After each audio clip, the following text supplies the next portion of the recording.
ॐ नमः सिद्धम् ॐ नमः सिद्धम् ॐ नमः सिद्धम्।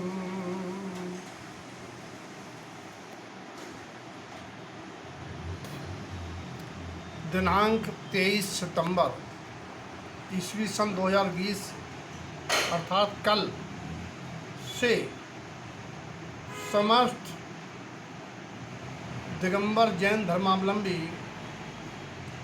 10 लक्षण धर्म की आराधना के लिए उत्साहपूर्वक भक्ति भाव से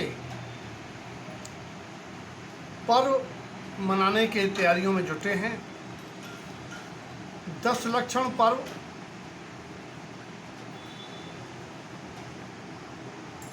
कब मनाए जाते हैं? भाद्रपद सुदी पंचमी अर्थात युग के आदि में जब पूर्व काल दुखमा के पीड़ा से आतापित व्याकुल होने के उपरांत 49 दिन तक सुवृष्टि एवं वीर प्रभु की इस अवसर्पणी और क्षेत्र की अपेक्षा वीर प्रभु 24वें तीर्थंकर की 49 दिन तक श्रावणवदी एकम से भाद्रपद सुदी चतुर्थी तक 49 दिन तक भगवान की वाणी से धर्म का मर्म आत्मसात करने के लिए श्रवण के द्वारा स्वयं धर्म का स्वरूप आत्मा में जब लक्षण के रूप में प्रगटाने की भावना बलवती होती है तब ये धर्म के 10 लक्षण। धर्म तो एक है, आचार्यों ने वस्तु स्वरूप कहा है। मेरा धर्म चेतना है, मैं चेतन लक्षणमयी रतन त्रय स्वरूप आत्मा, यही रतन त्रय मेरा धर्म है। और उसके लक्षण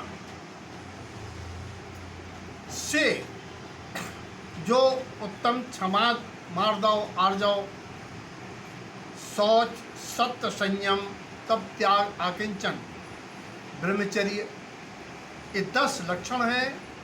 ये लक्षण मेरे में परिलक्षित हों, इस भावना के साथ इनके प्रतिपक्षी 4 कषाएं, 5 पाप और 1 इच्छा जो आकुलता व्याकुलता का कारण है, इनके अभाव पूर्वक 10 धर्मों का आराधन 10 लक्षण पर्व है।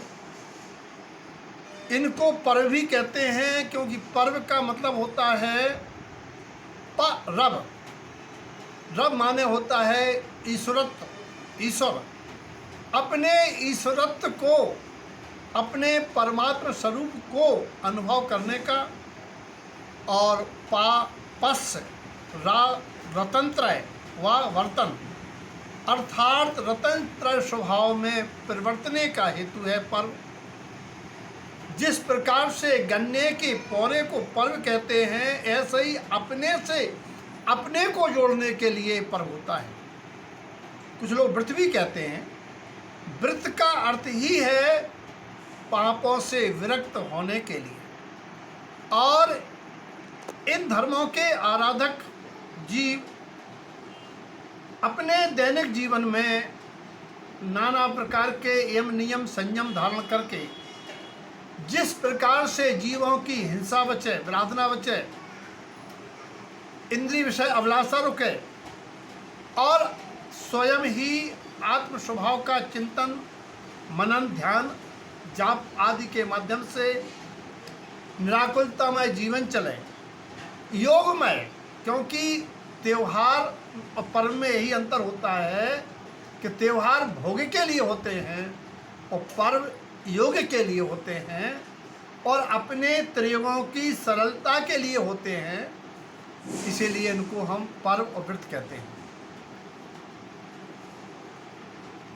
सभी के जीवन में एक दशलक्षण पर्व वास्तव में उत्तम क्षमादि रूप से प्रकट हों, क्योंकि जब प्रतिपक्षी कारणों का अभाव होता जाता है तो धर्म कहीं से आता नहीं, वह तो स्वयं स्वभाव से प्रकटता है। जैसे पानी का स्वभाव शीतलता है, जब उष्णता के निमित्त हट जाते हैं तो जल स्वयं शीतलता को प्राप्त हो जाता है। ऐसे ही हम मूल कारण को खोजते हुए कि हमारे दैनिक जीवन में इन लक्षणों का सद्भाव परिलक्षित क्यों नहीं हो रहा है, कहीं ना कहीं हमारी पर पदार्थ में अज्ञान मिथ्या धारणा के कारण हम इन कसायले परिणामों से इन क्षमादि भावों को प्रकट नहीं कर पा रहे हैं। इसीलिए अब दैनिक पूजा के साथ साथ प्रतिदिन एक एक धर्म की चर्चा, उनका क्या कारण है जो परिलक्षित नहीं होता है, कैसे प्रकट हो और उसके प्रकट न होने से क्या हानियां हो। आचार्य श्रीमज्जनतारण स्वामी जी महाराज ने किस प्रकार से 10 लक्षण धर्म की आराधना का स्वरूप बताया है। आगामी समय में जुड़े रहिए। जय तारण